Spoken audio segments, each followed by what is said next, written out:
Hello everyone, welcome to another podcast episode of the Mindful Recruiters Playbook. Today we have Robbie Hunter Paul. Robbie's a bit of a legend within the rugby league industry, and he's also now circled into the recruitment and marketing and sales industry. So we're going to learn all about Robbie's story today.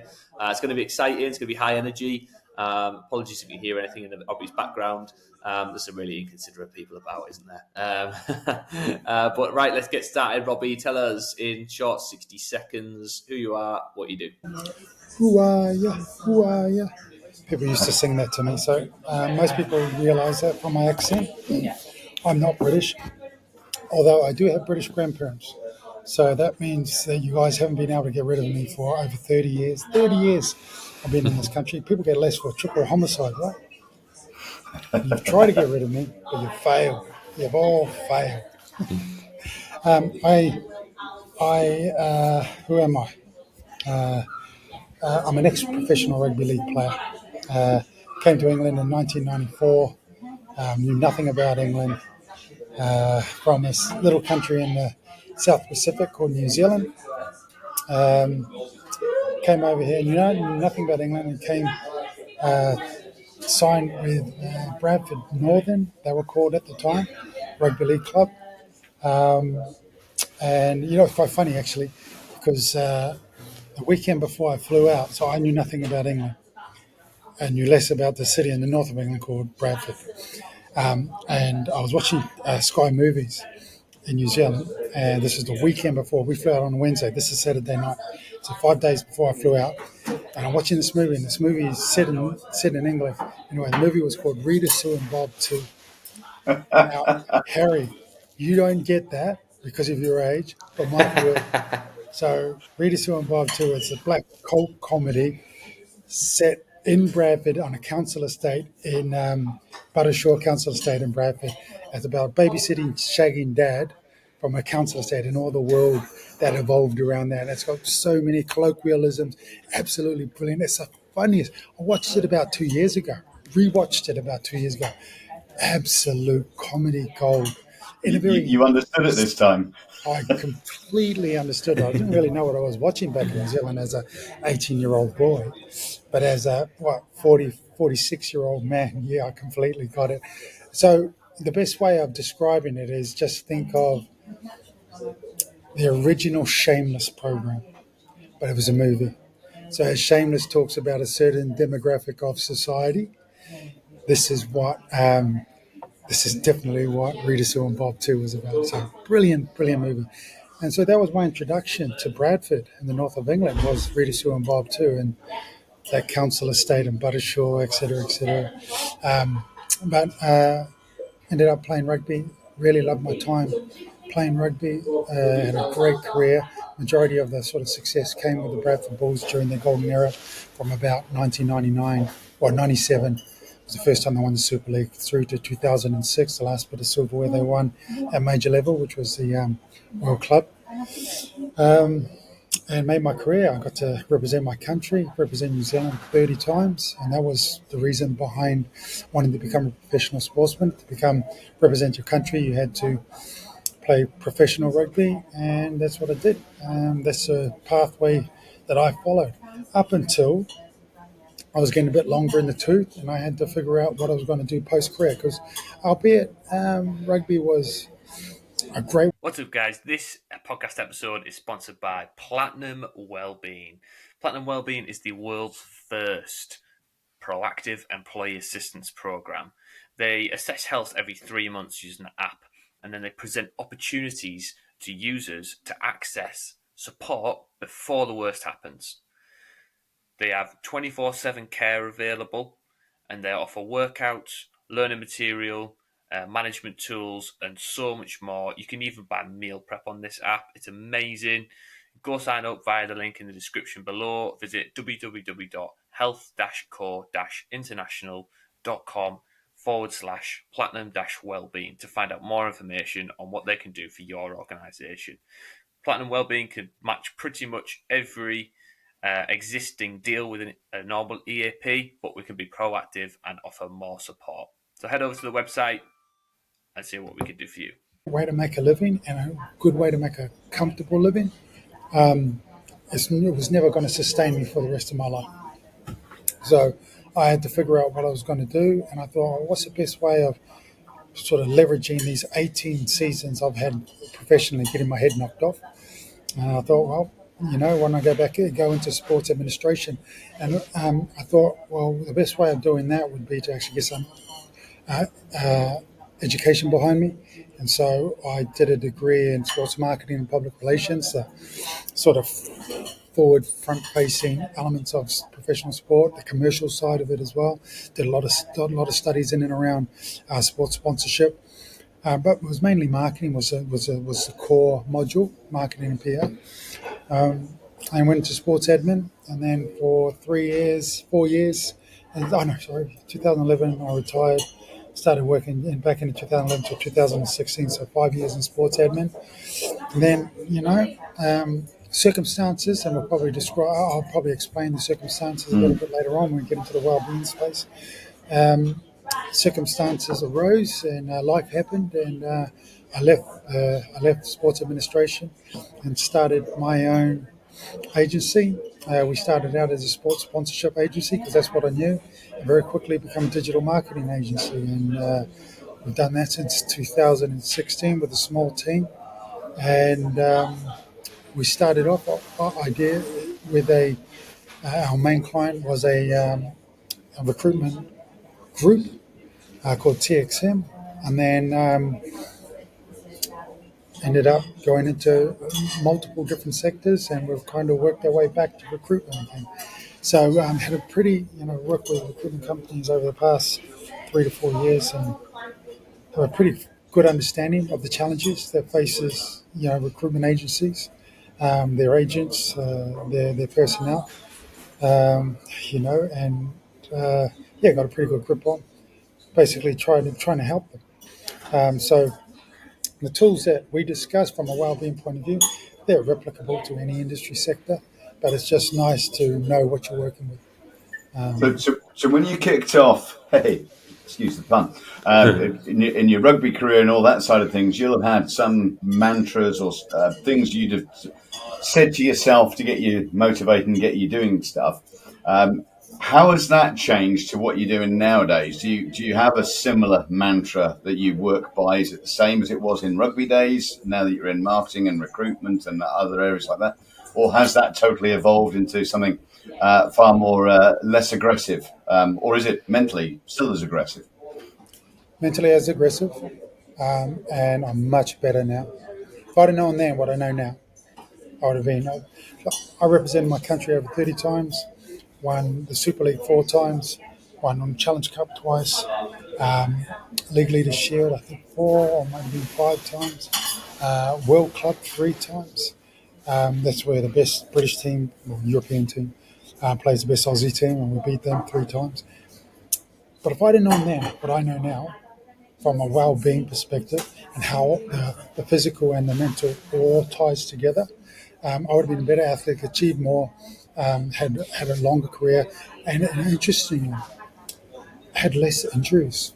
Because injuries come when preparation is poor. Preparation is poor when life happens. And one thing rugby didn't teach me was life skills on how to deal with life's challenges, whatever they are. And life happens, and we don't get to pick when it happens.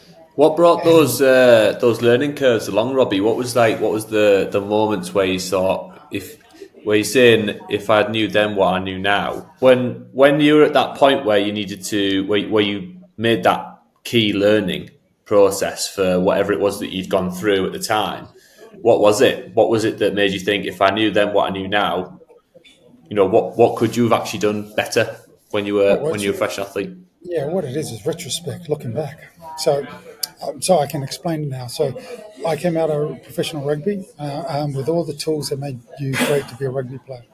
Then I'd done a degree in marketing and PR, so I now had a toolkit of marketing tools, but never merged the two things together, and they didn't fit because on the rugby pitch it's a good thing to react with aggression to aggression, instinctively. Boom, someone's coming at you, they're wanting to get better you.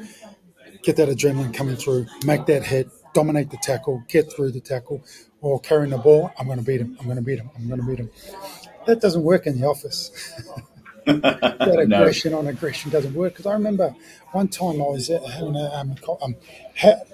one of my subordinates at the business I was working at.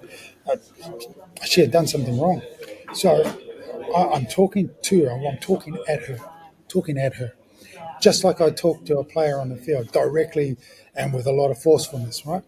Which was my skill set. She started crying. It just completely unmanned me, disarmed me. Because I didn't know. No one's ever cried on a rugby pitch, because of something I've said or the way I've said it. Importantly, the way I said it. So communication styles was a massive thing that I had to learn. But what happened was I left rugby. I retired from professional rugby in 2011. I went straight into working for Huddersfield Giants, and I worked there for about a year and a half, and then I get headhunted by the Bradford Bulls to come back and work as at the time it was just like a deputy director position, so a position of general manager type of position. But then very quickly, within a year and a half, I become CEO, or given the title of CEO. Never a CEO, because I still had superiors working above me, managing director, owners, that type of thing. I was more like a general manager, but out of all of them that I was working with, I had the most knowledge about the intricacies of the sporting environment. And so I was a great general manager in that respect, learning to cut my teeth, et cetera, et cetera. But what happened in 2016, and this is how I went into the wellbeing space. So they say that the hardest steels are forged in the hottest fires. So what happened was there was this period of 6 weeks that happened. The first three major things happened in those 6 weeks. The first thing that happened was the birth of my fourth child, Emily. And even though that's a wonderful thing, for the person who's a provider in our family, the person who goes out and does a job and work, I'm thinking to myself, well, there's another 20 years gone, plus years as that ready to launch gets a little bit longer and longer. Bigger car required. Bigger car required, yep. Minivan. I've got 5 kids now, by the way. Small bub. 7-seaters. And they're nice and expensive, cheap, aren't they? So, birth of a child, and just trying to support my wife during that time as well. The second thing that happened was, as a director and having the directorship title as a CEO, we got the payday, and at the club, and there was no money in the bank. So the club was a pretty big machine at the time, 150 people working there in full-time capacity, part-time capacity, professional athletes, professional coaches, support staff, doctors. And they've all worked, administration staff, people, stewards that work on the stadium, people that I'd grown up with. I was at the Bradford Bulls from 18 all the way through to 30 years of age.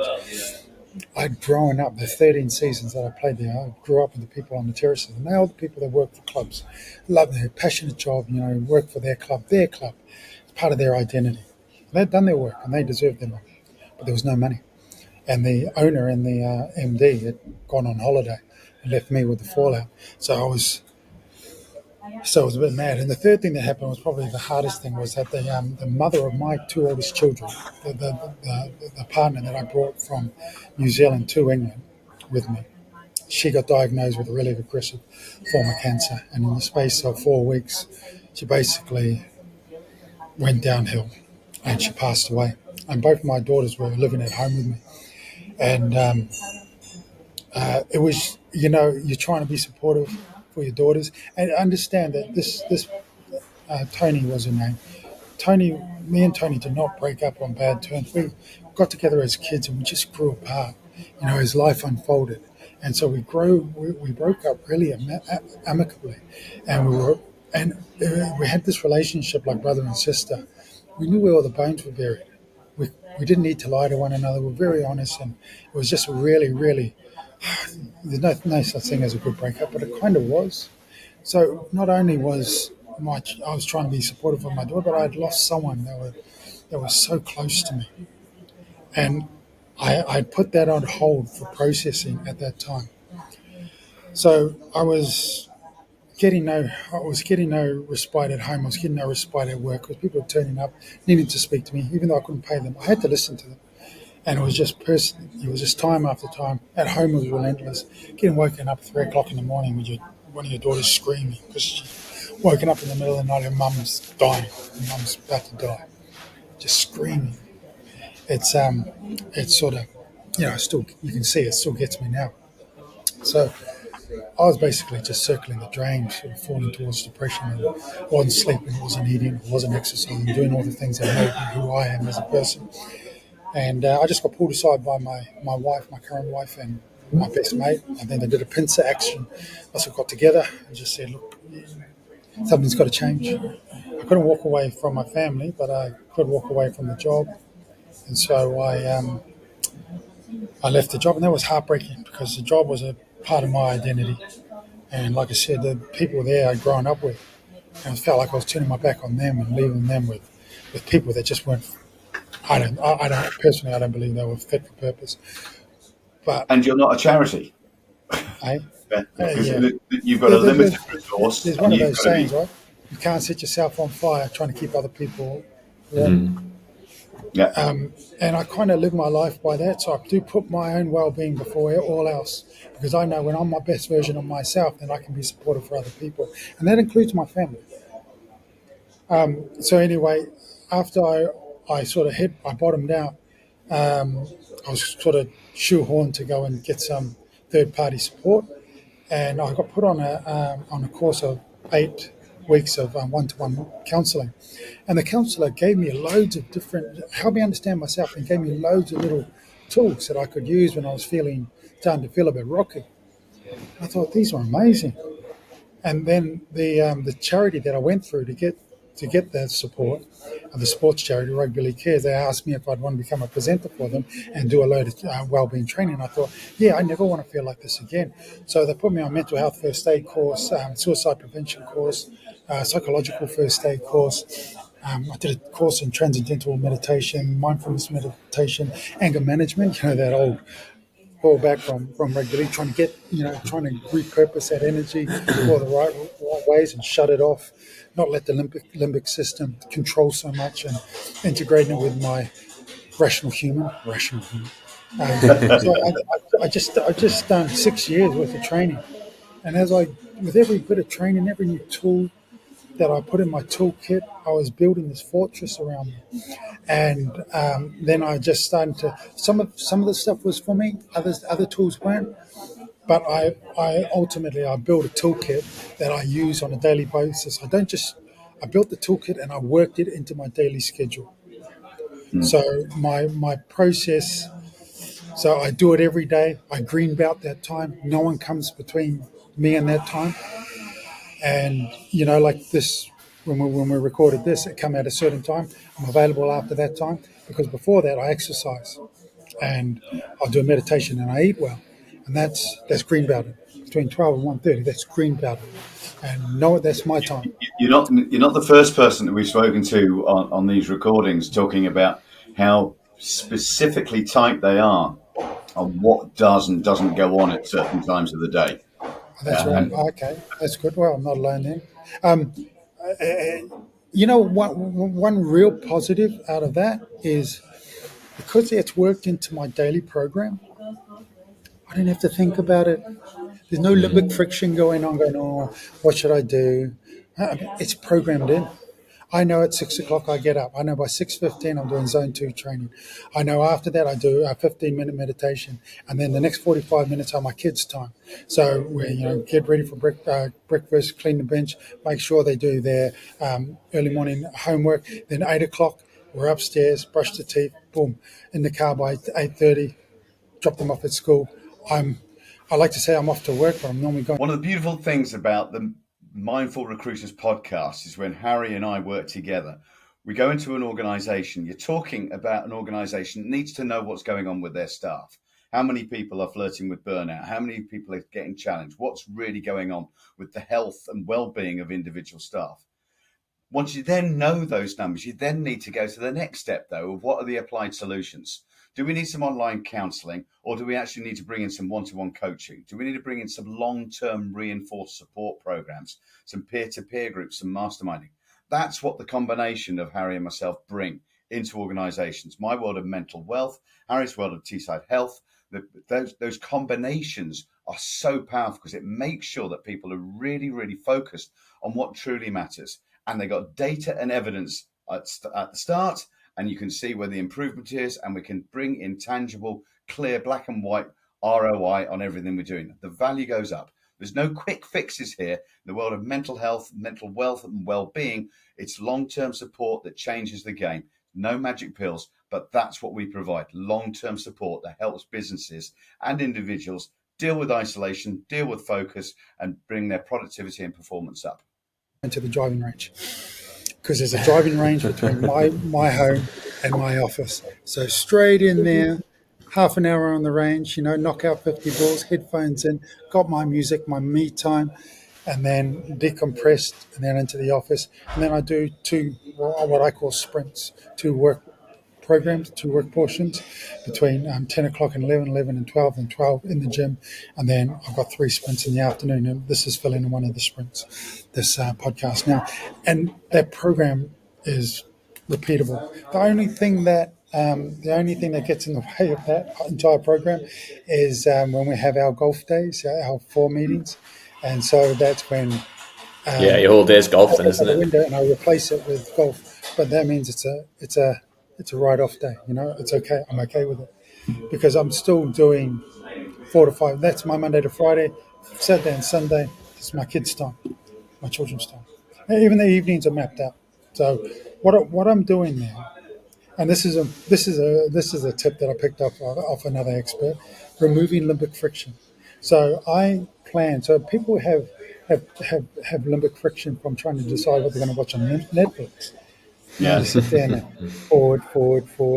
Next minute you've watched 45 minutes of previews, and it all looks good. So I plan ahead of time what the Netflix series is going to be on. When I get an hour between. So even my TV watching time's mapped out. So between kids are in bed and done by 9 o'clock and 10 o'clock, I'll watch an hour of TV, and between 10 and 10:30, settle in, bring back down. Often I'll do a meditation, a nighttime chill, and then 10:30, boom, off to sleep. So this has always been your approach, though, has it been? Very, I mean, obviously, to get yourself to the fitness levels you had to sustain in the rugby, and now you're sort of getting these fitness levels. So rugby had aggression, recruitment and marketing and sales has competition. So it's the same thing. It's the same. Well, one's got the discipline of getting the fitness levels, and this is the discipline of the performance levels. So it's let me share a tip with your listeners. If you get the fitness, if you start working on your fitness, you'll get better performance. That's well-being 101. 101. Your physical and your mental is built together. And it's not just, don't think about your physical being about your physical self. It's cognitive self. That stuff. The fitter and healthier you are, the sharper you're going to be, and the better 100%. You'll be able to achieve what it is that you're going to achieve. These things primarily work hand in hand with one another. Sleep's important, nutrition's important, exercise is important, stress management is important. I'm missing one.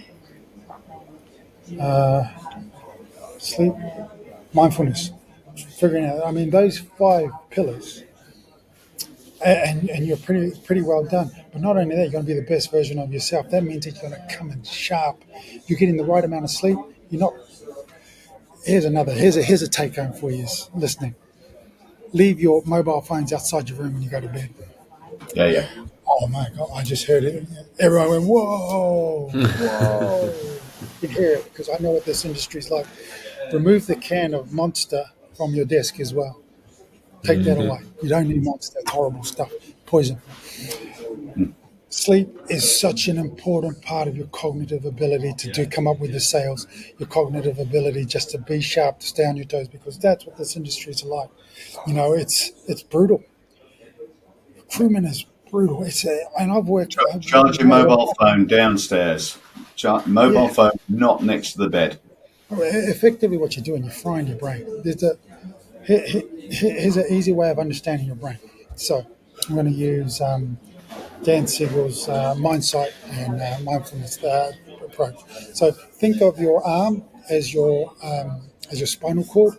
This is the road in which sends out all the information to your limbs, right? Think of now, pull your thumb across there, across your hand. And that's your limbic system. That's your chimp, your reptilian brain, whatever you want to call it. All your emotions, your memories, your happiness, your everything is all inside there. It's all inside there. That's where, and that even though it's smaller, that is 10 times more powerful than any other part of your brain. Now lap that over. Now that's your cortex. That's your rational human. That's the person listening to this podcast, and I'm this person that I'm having a conversation. He's got the rational human.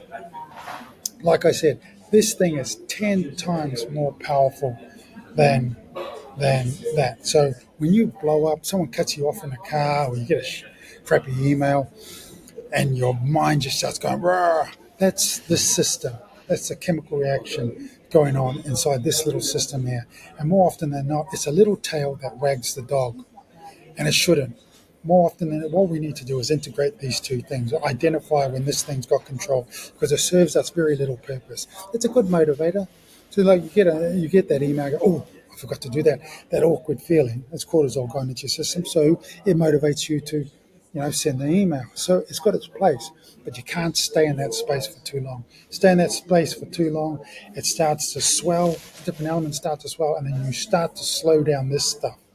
This stuff all starts to slow down, which is the rational, planning, logical part of your brain. And you've got to be able to manage the two things. Generally, when you identify that this thing's got a control, this thing takes back control. Now, what I love about that as a really simple model is that it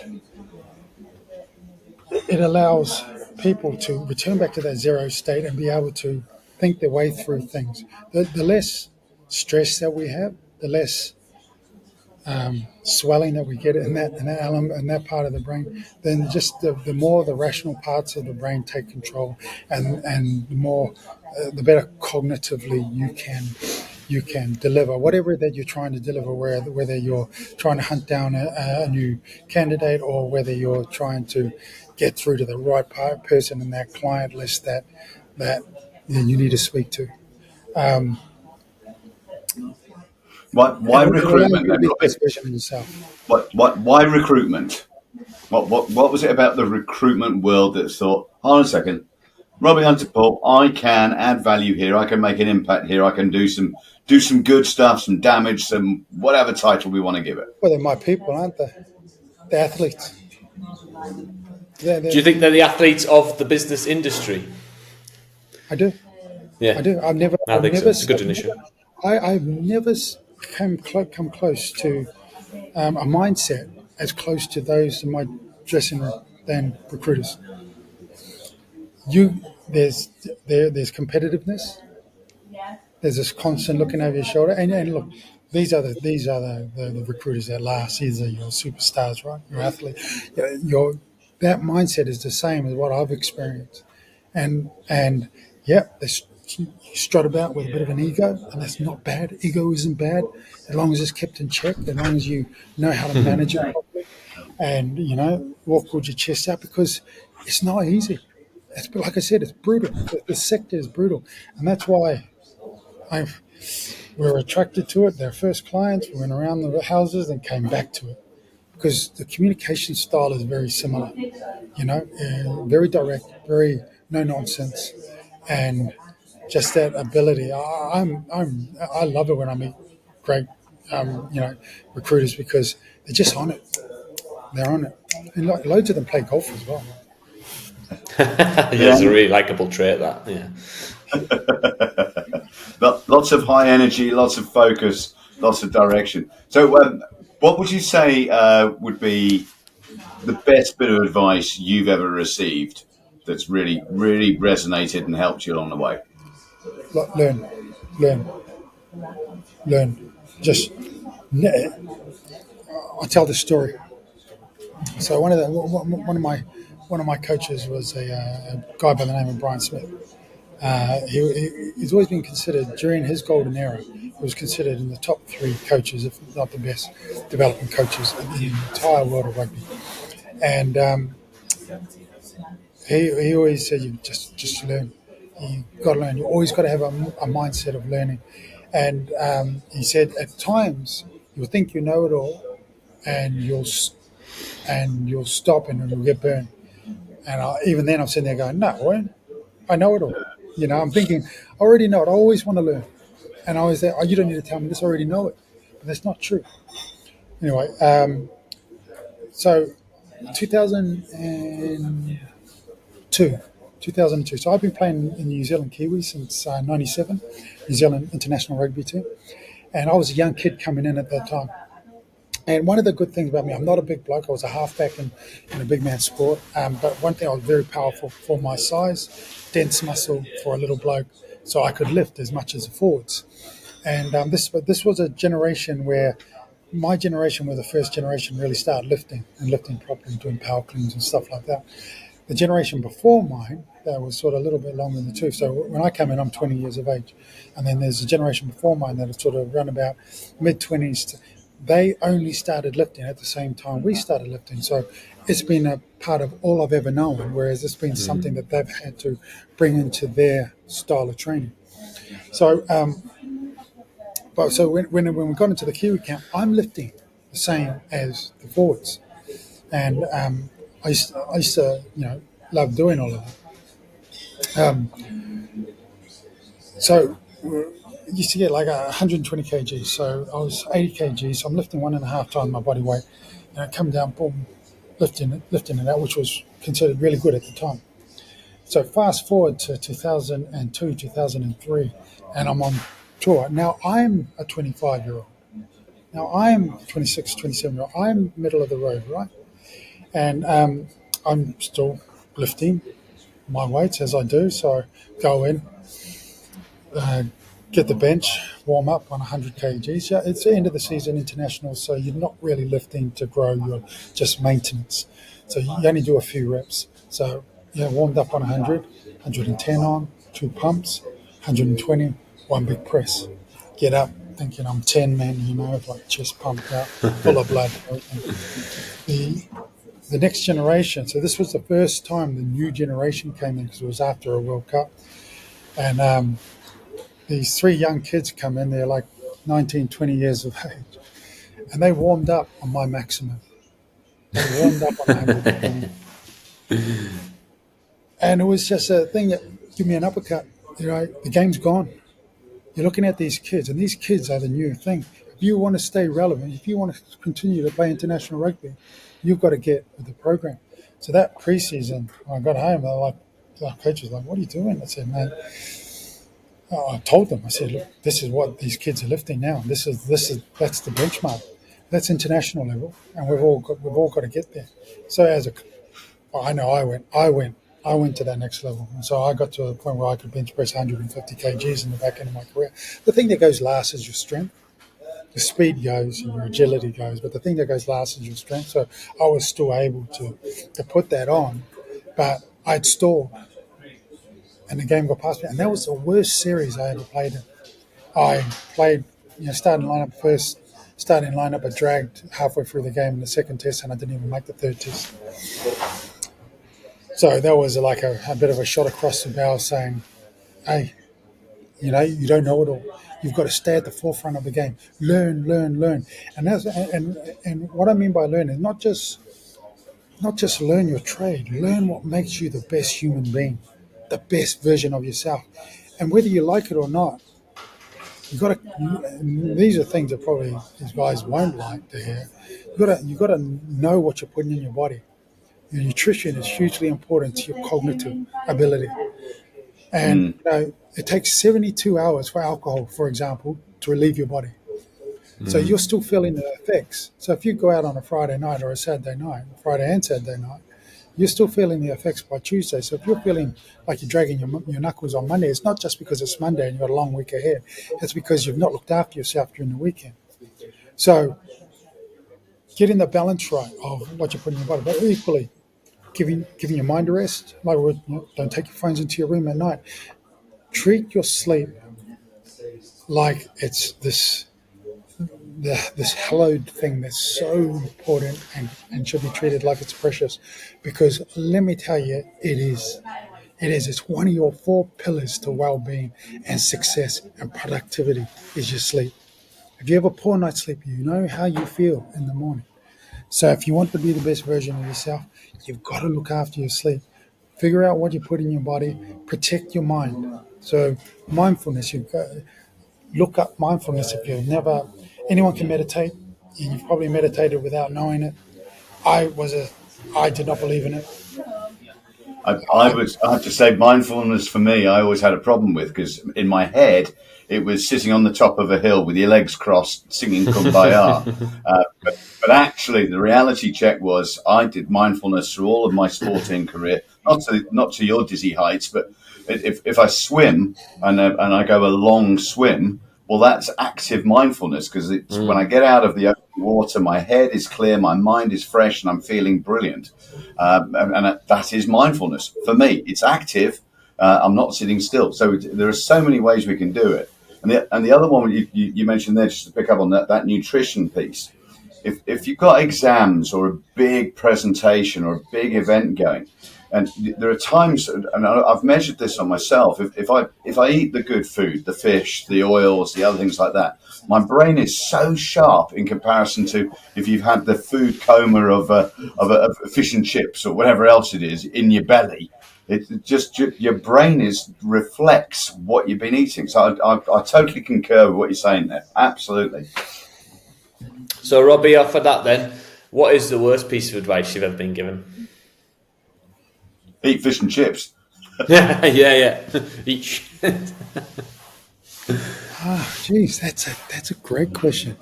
I don't think I've ever been asked that question, ever. And what's the worst piece of advice I've ever been given? I've got a pretty good filtering system that I can. So, Brian Smith, he said, give yourself over to a lifetime of learning. He also said, listen to everyone. Listen, just listen. Now, there's no harm in listening. Listen to everyone. Take the time to listen, because you can learn something from everyone. You can learn something, and even if it's not the right way to do things. So this is where it becomes bad advice. If you're smart enough, you'll be able to understand and get that balance right. Worst bit of advice.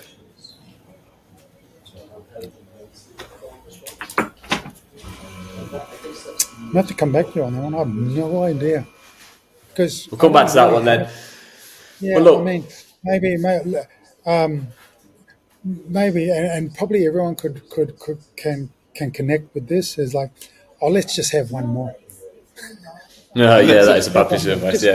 Just have one. Or it's probably on the golf course nowadays where somebody says, "Oh, you can get there." Yeah, just use yourself. No, that's advice I'm giving myself. All right, Robbie, I'll change my question then. So I want to know what's on the bookshelf for the next person coming, but I've got a feeling it might be the chimp paradox, because we talk a lot about that limbic system. What else other than that is a fantastic book you want to leave behind for our next guest? Peter Attia's Longevity. Okay. That book's about he's got 4 pillars. So he talks about the 4 horsemen of the apocalypse, which is cognitive diseases, including like dementia, that sort of stuff, type 2 diabetes, heart disease, and cancer. And for someone in my stage of life, and actually, really the platform should be put in place a little bit younger, not a little bit younger. These concepts should be taught really from a very early age. But he talks about medical 3.0. He says he explains how we're in medical 2.0. Medical 3.0 is getting a hold of those 4 horsemen of the apocalypse. These are the big killers, right? the four big killers is cognitive diseases, heart disease, type 2 diabetes, and cancer in the Western world. So it's getting a hold of those diseases upstream. And the way you do that is by dealing with applying those 5 pillars which I was talking about before. Love that. That's such a good sounding book. That's why I built that on that principle, because it covers everything. It covers everything from. I think the holistic approach is the approach to go for, and that's definitely the way that we should be pushing. I think there's so much people dive a little bit too deep into the very, very finicky details of different things to do with health and well-being, but actually just getting those 5 pillars right first are actually where you should start. It's having the foundation. Yeah, if we haven't got a foundation, then you can't build on it, whichever way. What I do like about when he talks about the physical, everyone knows that you should exercise, but actually what you should do. So he pulls out. He talks about creating a program, and this is what I do. I've distilled his program into a workable hour-long to maybe an hour and 10 minutes training system for myself. So 40 minutes of Zone 2 training. Zone 2 hits you at a cellular level. Zone 2 training, and it creates a foundation for all the rest of your training. Then I do 2 weight training sessions a week. So a strength training, and primarily I never use machine weights. It's all sort of free weights. So I can start using different parts of my body where it's all twitching. And then 2 stabilization and mobility sessions, which combines conditioning as well. And then I do 1 VO2, like today's Monday, so it's my VO2 max day today, 3 minutes walk jog, 3 minutes flat out, 3 minutes walk jog, all done inside for 24 minutes to 30 minutes, depending on how I'm feeling. And all of my weight sessions and all of my stability sessions and that VO2 max session, they're no longer than 30 minutes. And then my Zone 2 training is 40 minutes. So throughout the day, my timing isn't being impacted on. And if I'm, like, let's say, for example, because my sleep isn't always perfect. You know, I might have done an after dinner speech, so I don't get home I didn't get off stage till 10 o'clock. A lot of excitement, adrenaline in your system. It's hard to sleep on the back of that. So, so I might not get to sleep until 12, 1 o'clock in the morning on one of those nights because I'm just so juiced up. But then I've learned these life hacks or energy hacks. So non-sleep, deep relaxation exercises to pull back energy using like hypnotic relaxation or yoga nidra or just an NSDR, and just go into these, for 30 minutes and then wake up, come out of that deep meditation, deep relaxation meditation, fully with my batteries charged. So Love it. These little life hacks, absolutely. I've always been one of those who can do the power nap. It's not about going back to bed or anything else like that. You just sort of less than 20 minutes, and you just sort of come back sharp. Just to take us to our wrapping up, because you've been sharing so many brilliant nuggets throughout all of this. So people will, I'm sure, are going to listen back so they can remember what was said. What are the two things that people should do now, that listeners should do now, as a result of listening to this podcast of Mindfulness Playbook? Okay, so the first thing I'm going to say is exercise. Any exercise is better than no exercise. There's better ways of exercising, but exercise, some form of exercise. There's so many benefits, both physically and cognitively. From a well-being point of view, feeling stuck in a rut, you've got to go back to that. That's what the body knows. It's what your DNA self, your caveman self, and we've only been farming for 10,000 years. It takes hundreds of millions of years for evolution to take place. So we've only been farming. We've only had mobile phones for 10 years. We've only had refrigeration for 50 years. So your body's not used to this amount of food and that sort of thing. So exercise. So that's the first one. The second one is just something pretty simple. Don't use your phone an hour before you go to bed, and don't use your phone an hour after you go to bed. So one, you need to come down. You need your limbic system to have a rest. Stop excreting some sort of chemical into your body. Ooh, fear of missing out. Oh, that was funny. That's funny. Dopamine. You're just on. you're on 24/7. So you got to give yourself a break. But equally, when you go to sleep and your mind is basically fast, and when you're like your body, when your mind fasts, it's going to absorb stuff really. It's really spongy in the morning. So when you wake up in the morning, don't be the first thing you do is give it short form content or dopamine hit it after. Come around, give yourself time to come around. If you can't go without looking at your phone for an hour, then one, you've got a problem. It's the tail. The tail's Habits. wagging the dog. It's controlling you. And also, remember, I'm a digital marketer. I know what we're trying to do. We're trying to keep you in those devices. My two worlds colliding, but we're trying to keep you in the device. The more you're in the device, the more advertising we can put in front of you. The more advertising we can put in front of you, the more money we can make. So our job is to keep you in the device. Don't let the tail wag the dog. You're stronger than that. And so give your brain a break. Give your brain a break. And before you go to bed and after you go to bed, just have some breathing time. And just one more. Get out and see, like summer's coming. Sunshine. So important Vitamin D. your circadian clock. Yeah. Vitamin D. But 100% vitamin D. It's what your circadian clock, your cognitive clock feeds on. Get outside and just, even if you're just there, absorbing Love it, love it, Robbie. And of course, that final line for me is the one that you guys used, both of you used earlier.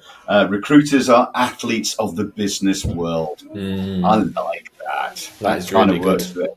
Yeah. Harry, over to you to wrap us up. Well, thank you very much, Robbie. Not 2, but 3 amazing points that we've recapped on there today.